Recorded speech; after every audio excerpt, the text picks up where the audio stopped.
Welcome to Two Birds, One Mic, hosted by your favorite hosts with below average IQs, Gautam and Mylan, where we ask unanswerable questions and get questionable answers. Hope you guys enjoy.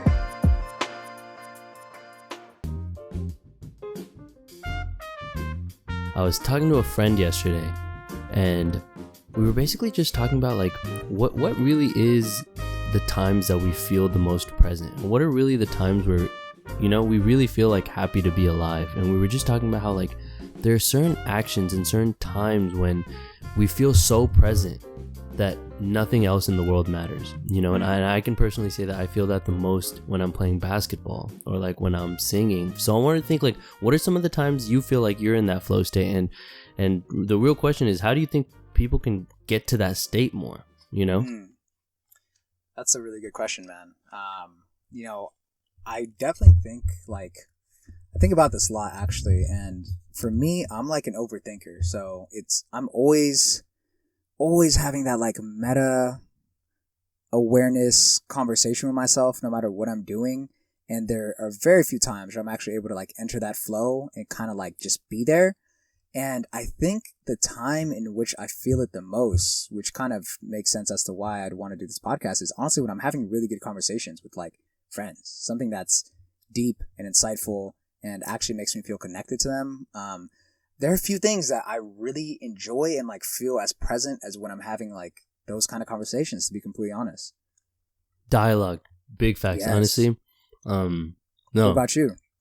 I'm trying to think, and I think this is really it. I did not feel in the flow state for 1 second when we recorded that last podcast, which is why I know like every time I've talked to you outside of that podcast, I have always been in that flow state. You know, like talking to you really relieves a lot of stress off my shoulders, which is why I was like, I would love to be able to, you know, create a routine in where we actually get to record our conversations. But, right. You know, as soon as that external fact of like, oh, it is being recorded. Oh, you know, there's a camera on you. I was constantly not present, which took me out of that flow state, you know? Definitely. And so even now, like I'm feeling much more comfortable just knowing that like, hey, like these are, you know, I'm not so aware of these other things that are like, oh, what is the perception of others who are watching this? It's more like, I'm actually kind of really interested in what you have to say, you know? Right. And there definitely is still a layer, you know, podcasting, you know, as we're learning is difficult, you know, to have a conversation that is interesting and actually something that someone would want to listen to, while simultaneously having it be something that like you genuinely enjoy doing. And like we talked about, you know, wanting it to be something that's therapeutic and actually like really coming from the heart. It's a hard balance, you know, especially when you know that like the things you talk about could be judged and, you know, people could be, you know, anyone, this is open for anyone to see. And, you know, it could be people in the future, like, you know, potential supervisors or, you know, potential, you know, our, you know, significant others' parents, you know, whoever they want could listen to this, and, you know, you're being vulnerable. So like, you know, respect to podcasters, and it is really a difficult art that, you know, I'm really excited to kind of master more and more through this, and, you know, eventually get to the point in time where we can have conversations that we're not even thinking about, you know, and the judgment that could come. Facts. And I think the place where I feel like, because I think you bring up a really good point. So let's take the last 10 seconds where I just gave like 3 pauses, you know. I feel like some podcasts where they give the speaker, and I've seen this a lot with Jordan Peterson, the time to like think. There's no rush. It's not like, come on, give me my soundbite that I need right now. I'm only going to post 20 minutes of this podcast. And you're able to actually be like, you asked a really good question. Let me just think about that and then respond and not have that like pressure. I feel like all of those things just slowly remove so many layers of like not being present in a conversation, you know? Definitely. Yeah. No, I mean, I couldn't agree more, man. I definitely feel this pressure to like respond right away, especially in podcasts or, you know, when people are recording. But just in conversations in general, there's so many layers of kind of expectations. I feel like that, you know, you put upon yourself and maybe others, you think others are putting upon you in a conversation. And you know, a lot of what we say, I feel like a lot of times when I speak, like it's almost like nervousness because I'm like uncomfortable with like the pauses. Like that silence, it's like it can drag on for a long time, and I feel like I don't know. I'm trying to think of what do I make it mean. I think that I have this expectation that the conversation should flow perfectly. And if the conversation isn't flowing perfectly, then it is now becoming awkward. And if the conversation is becoming awkward, then I'm no longer a good conversationalist. Or I make it mean something about my connection with that other person. When in reality, like, that's kind of all like a story I'm creating in the moment. I don't know if you feel like any relatability to that at all. Wow. I'm trying to, I think I would say in my personal experience, and I was actually telling one of my friends this yesterday, that I honestly really enjoy being silent nowadays, because every time I speak, I'm having two dialogues. I'm speaking, and then I have another voice inside my head saying, why are you saying this right now? Like, what is the point? What are you trying to accomplish by saying what you're saying right now? So I'm like having two conversations at the same time. And like, I feel like when with you and a few other individuals, I know exactly why I'm having that conversation. That dialogue is being had so I can like understand more ideas. I can think more, as opposed to like, oh, I'm trying to show them that I'm successful. I'm trying to show this person, like, it's not like some sort of like a means to an end. The conversation is meaningful for the act of the conversation itself, you know? That's so facts, bro. I cannot tell you how many conversations I feel like I have, not because I really want to, but because I feel like I have to.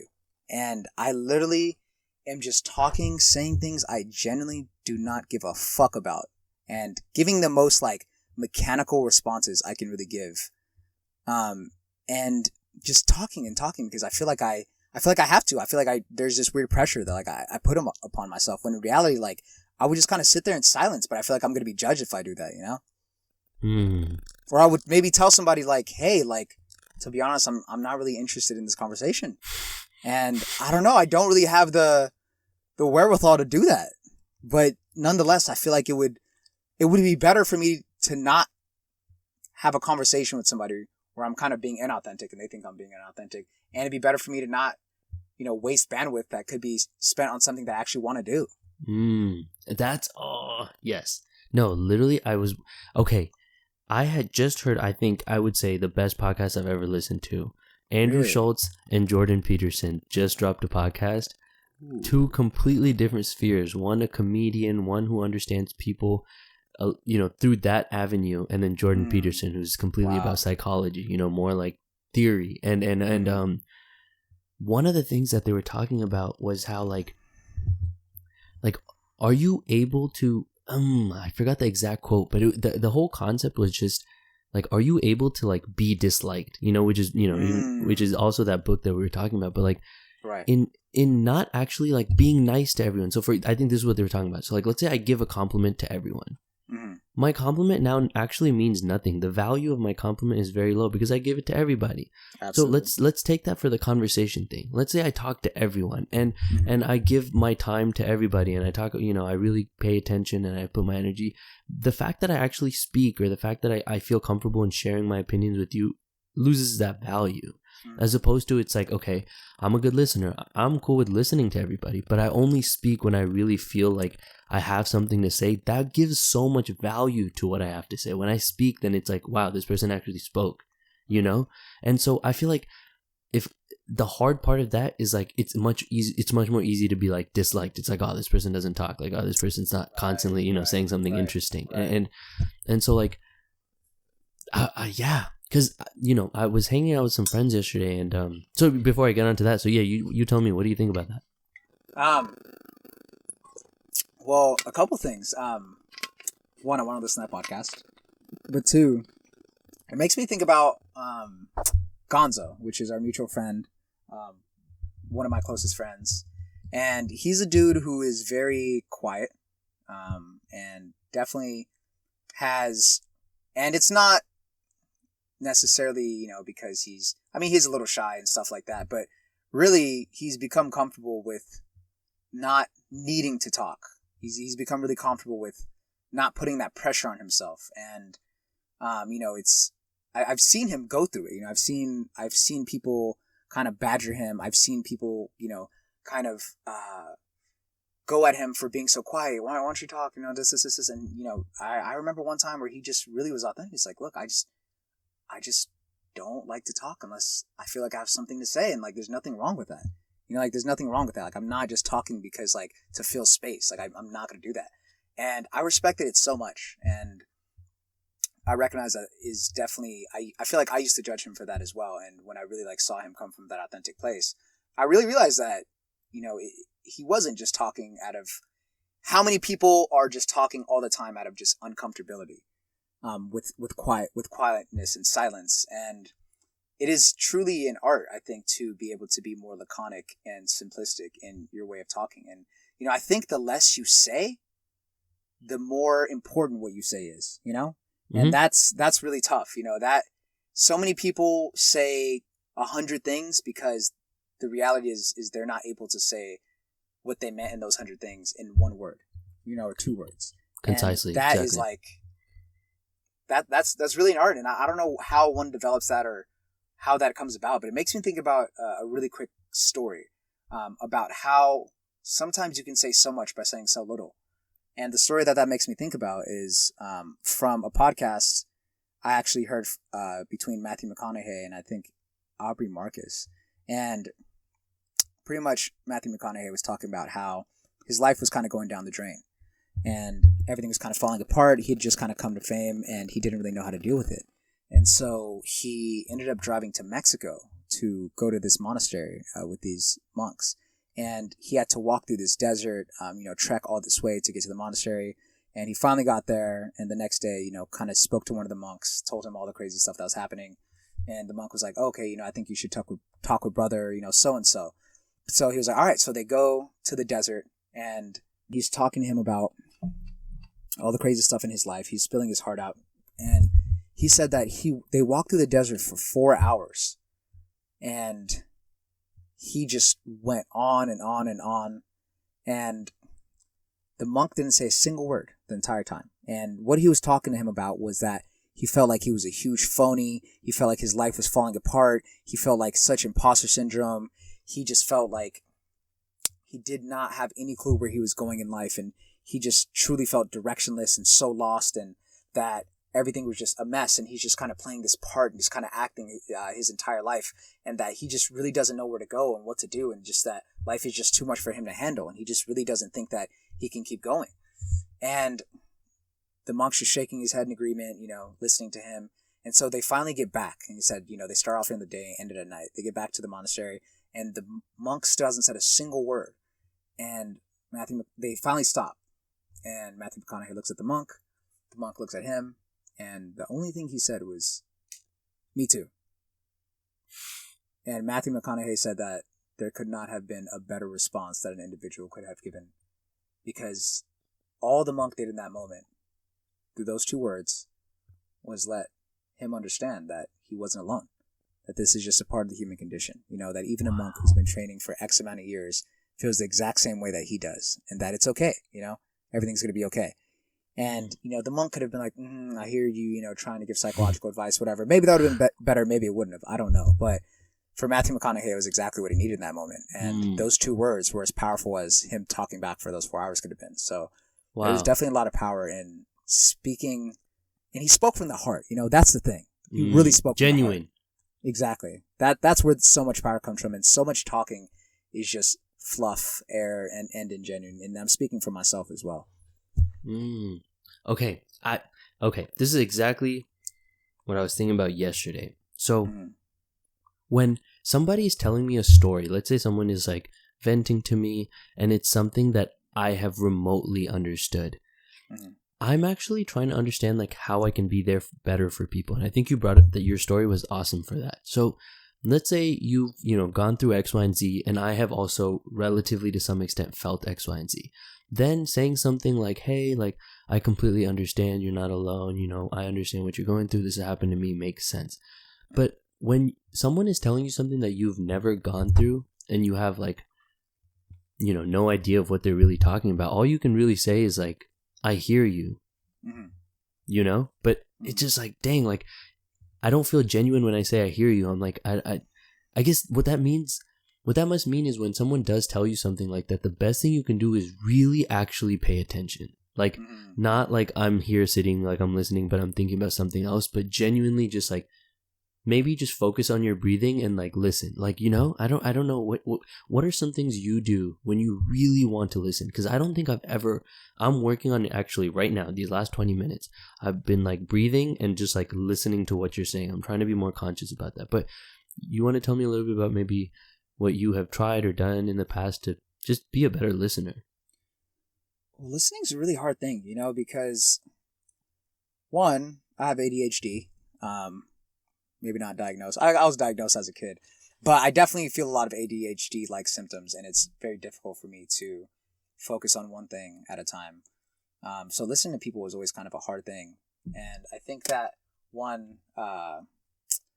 thing that has helped me a lot is I try to kind of, and maybe this isn't great, you know, I don't know if this is exactly great, but for me, I try to almost like play out what people are saying in my head like a movie, and be like immersed in it. And like, how would I feel as if I was like kind of watching this, or like, you know, as if I was like reading a book, like understand like this is like everything that people have to say. If you, not everything, but a lot of things that people say, if you really get in their world and like really like get deep in it as if you're immersed in a movie, like it's all very interesting, you know? And there's interesting things that you can pull out of it. And a lot of times I think that how interesting someone's story is to you is based on the types of questions that you ask. And I think that a lot of times how I try and get in people's world when they're telling me things is by asking good questions. You know, I think that's something that like always just helps me be like, okay, and like, you know, like, and how did this make you feel? Oh, like what was here? And so if somebody gives you enough context, you know, from questions that you ask, if you're able to ask the right questions, you can really get so much in their world that maybe you don't like have empathy for it, but you know, maybe you can have sympathy for it, and you can kind of be like, all right, you know, this is what happened to them. You know, what would it be like if I was a character and I was put in the situation? And of course, you would never truly understand. But if you can get enough of the story and enough vividness from the story, like you can kind of see yourself in that, and you know, maybe like give some advice from that place. Or I think something that's really helpful too, honestly, and I need to do this more, but I learned this from my relationship, which is asking someone from a conversation after they tell you a story, like, hey, do you want advice or do you just want somebody to listen? Because I think that's also a problem. You know, sometimes somebody tells us a story or, you know, something going on, and like they honestly just want you to be there and just be like, hey, I'm so sorry that happened, you know, and just like give them a hug. But, you know, my problem is I'll be like, oh, look, well, you should have done this, this, this, and this. And like, you know, my girlfriend's like, dude, I don't need you to be fucking Dr. Phil. Like, I'm just like, you know, I just need you to be here right now. And I'm like, okay, I'm sorry. You know, and a lot of times that kind of inhibits you from being there. You know, sometimes people just want you to like, sometimes people just want somebody to care for them, you know, while they're going through what they're going through. And it can be difficult. You know, I definitely have a lot of trouble with it. You know, I'm curious if there's anything you do when you're doing those types of, having those kind of conversations. I'm going to actually tie back what we're talking about right now to what we were talking about earlier. Okay. I think one thing, while you were talking, I was half focusing, and when I was distracted, I was thinking that the reason I'm not present when you're talking is because I don't want that silence after you're finished talking. I want to immediately have the next thing to say. Like, let's say, for example, I'm okay with pauses. Then I don't need to have what I'm going to say next ready. I can hear you and then take my time and then say what I want to say. Dude, that's so facts. That is so hard because it, you know, this is honestly one of the most difficult things, and it's almost a paradox of having conversations, and I think maybe you just solved it. At least it was a paradox for me, which is, if you're having a conversation with somebody, if you want to have a good conversation, that means you need to have good responses. But to have good responses, that means you need to be thinking about things to say to them while they're talking. So is like being present, like to think about their things, that means you're taking like the stuff they're telling you and like you're kind of working with it in your mind. But if you're doing that, now is that no longer presence? Or is it literally just taking what they're saying and trying to be as much a blank slate as possible? Is that really listening? Because if you do have a response right away, were you really listening? And if you don't have a response right away, now the conversation might go dull. You know, it might go bland. And so I've always struggled with that, because I'm like, man, I want to have a good conversation, but at the same time, like, I am also just supposed to be kind of just listening. So I think maybe that's a good solution to that. Like, maybe it's the case that you don't respond right away. You listen purely when they're talking, and then you take some time, and then you think about your response. What would conversations look like if everybody in the world had conversations like that? I can't imagine. I mean, even now, like, I mean, even if we started this conversation, giving at least a 3-second minimum time to like take a buffer and be like, okay, let me like get it together. 3 seconds, not an hour, and then responded. It's a big difference. All right, ready, set, go. All right, let's try it. Let's try it now. All right. All right. But what were you? Okay, so can you? Memory is something I am also working on now. But can you remind me what you were just talking about with the blank slate and listening? Trying to think. The paradox of listening while also having like something profound to say after. Yeah. So what I was going to ask you is I want to, on the topic of conversations, and you are definitely somebody who I personally love speaking with, and I know, that is, I would say, a characteristic of yours. Like, definitely are someone who encourages like fulfilling conversations around you. So I want to understand, like, what do you think is the point of a conversation? Like, what is a meaningful conversation? One, what is the point of talking?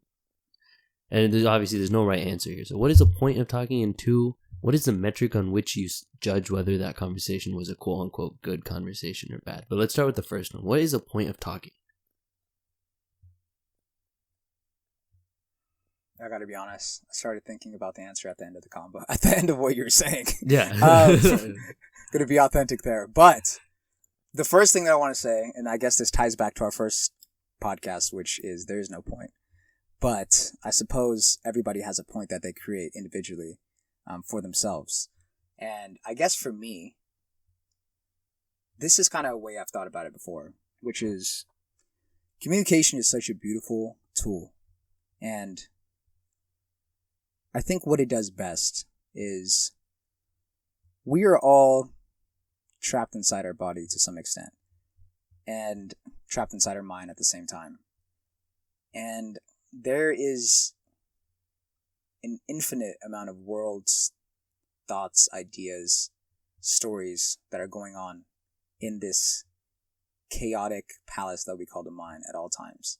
And the only way that I can ever take what is in here and put it out in the world is through communication. And I feel like for me, that is the point of communicating. It's me taking what is in here in my world and being able to put it in somebody else's world. It is me being able to take all this crazy stuff going on and kind of externalize it in some sense. Because if it wasn't for that, there would just be no way for me to do that. And I thought about that a lot when I was working with kids with autism. And a lot of the times their frustration and outbursts come from them not being able to accurately communicate what's going on inside their minds. They're frustrated or they want something, but they don't know how to communicate that. So the way that they deal with that is through anger and outbursts. And it just made me think about the better in which you can communicate, the better in which you can take all this crazy stuff going on inside you and kind of refine it and make it something that is able to be understood by others. And so I feel like that's maybe the point of a conversation. And to go on to the second point of that is I feel like the metric in which I judge conversations by is when I feel most connected to the other person when I'm talking to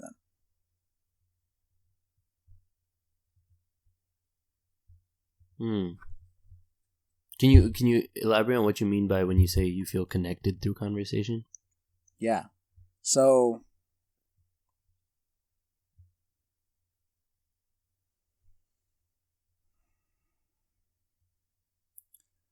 I suppose that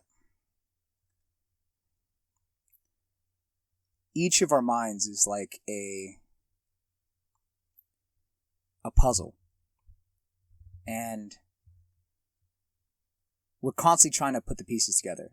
And sometimes we have other people help us put the pieces together. And when I'm talking to someone and I feel like we have both helped each other put the pieces of the puzzle together and like see the pictures that we're trying to portray the best, is like when I feel the most connected. It's like when what you're saying, like I really see it. Like I was there in the conversation. We created something through this conversation. It wasn't just me being like, hey man, could you give me some milk? Like it was like something was created here. Something that was deep within you we were able to successfully get out and pass on to me. And I feel like that makes me think about the Hegelian word idea of like the Hegelian dialect, and kind of, so Hegel's philosopher, and he talked about how there was just kind of this. I'm not good at describing Hegel at all, so if there's anybody who actually listens to philosophy, I apologize for how bad I butcher this. But he said that all consciousness was one, or that's kind of what it was moving towards. And one thing he talked about was this idea of marriage, and I thought it was very interesting because he said that we all become each other through like our consciousness transferring to another person. So when I tell you something about myself, I become a part of you, and you become a part of me. Damn, that's crazy. And I feel like that's kind of how I think about a really good conversation, which is like we have now like transferred each other's consciousness to each other in some direction where we have almost become one through that conversation. Wow. You start thinking about it like that. Dang, no, that's crazy. Okay, idea. And that passes on generation wise. That means that everybody I've ever talked to also passes on to you. Wow. Okay, so what about this? Like, let's say there's a certain transmission of energy through sex as well, right?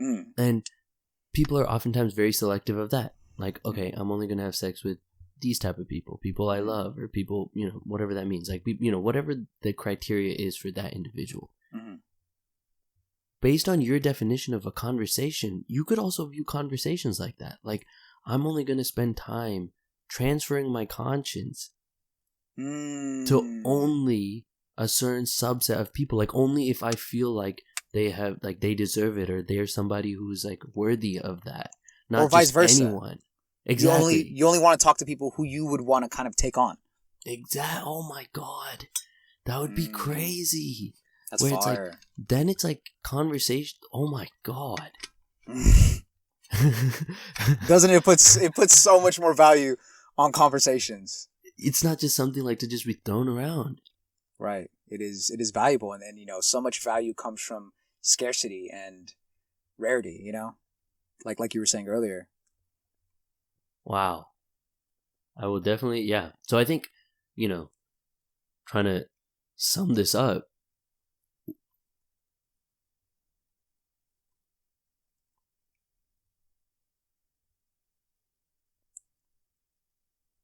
it's just, well, because there's so many barriers when it comes to language, and I feel like that's when I felt most connected to language, was when I was studying for the GRE and when I was writing poetry. When I was learning all those vocab words, I was like, I have such a better grasp of what I'm actually trying to communicate. Right. I no longer have to just say these like nonsensical things, and I can actually get to what I'm saying. So, I have these vocab words all, I bought another set, and that's definitely something I want to, go forward with, like really master any language that I can speak. And on top of that, not only the English language, because so many thoughts and ideas can be expressed using only certain languages, You're so right. And just to bring up one of these that I thought was really interesting, I was reading this book about the word good and bad and where it actually originated from. Damn. So for the longest time, like, good and bad had no moral implication. All it meant was it helps you achieve your purpose. So a certain action was good if it helped you achieve your purpose. It had nothing to do with like morality. And so let's say I live in that society, then when I actually talk about good and bad, it's not, it's not the same implication that is used here if I say, oh, you're doing this well, you're doing this badly. It's not the same. There's no moral implication. And I think, even with, when I can speak this from my Tamil language, I think there are tons of words of like brotherly love and like just like love to your friends that I don't see words in English. Like, there are certain words that you can add to your words, to your adjectives that express love to like a friend, and I don't feel those same words in English. And so our ideas of trying to, what you were saying earlier, transfer of consciousness, if that's a goal of conversation, then language, all languages should be something that every day we're working on, purely so we can improve our ability to do it. Right. Damn, that's a fucking crazy concept, the good and bad. Wow. Because Damn. I mean, the shitty thing is like, that one thing that just made me think about is like the concept of, fixed and growth mindset.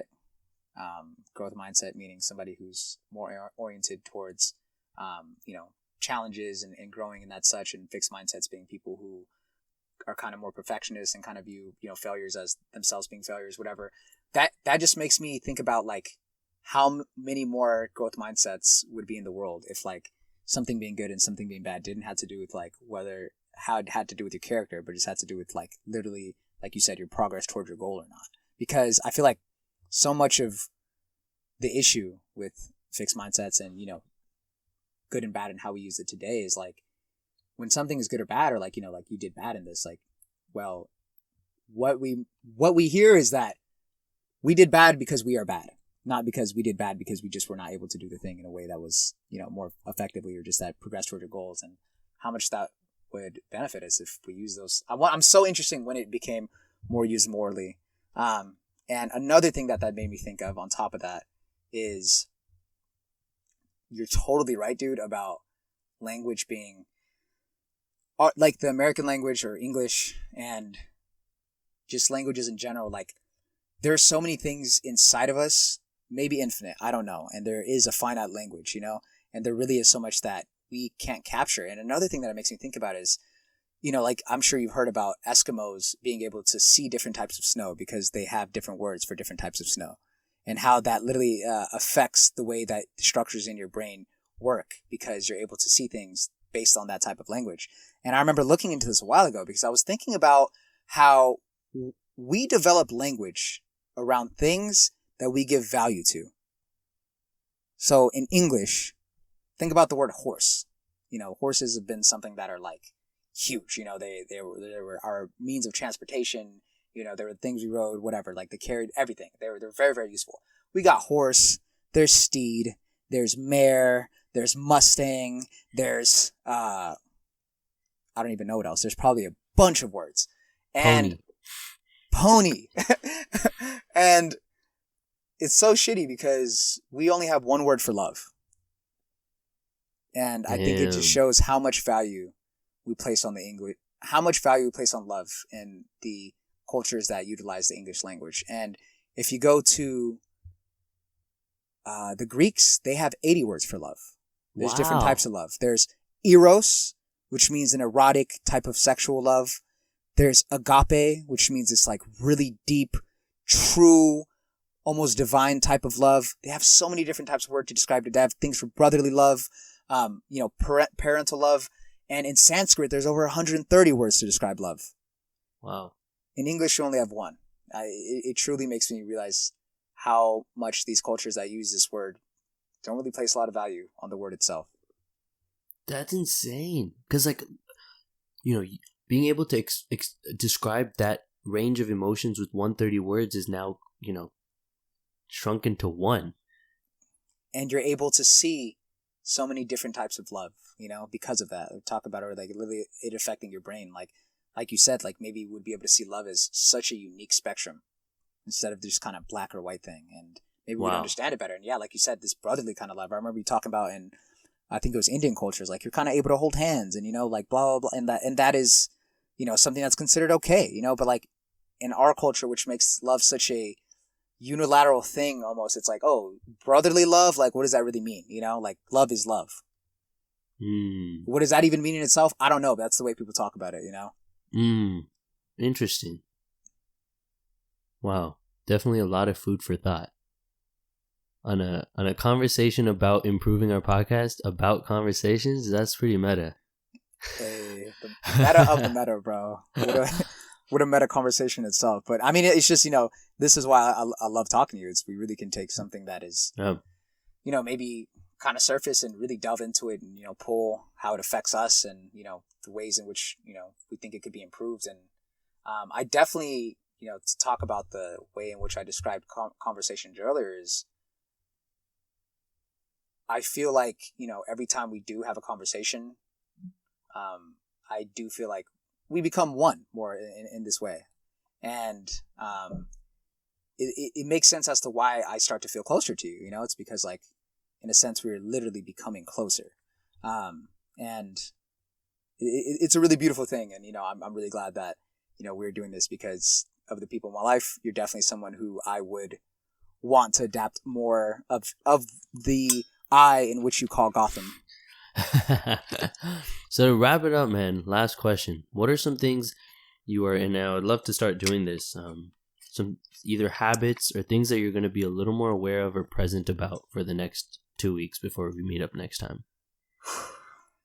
Man, I can say, I think energy, you know, maybe something that I would like to take from this conversation is really taking on that idea. Well, one, I'll listen to the podcast and really see how that, you know, affects me. But just from this podcast alone and this conversation is really taking on the idea of being okay with the silence in between conversations.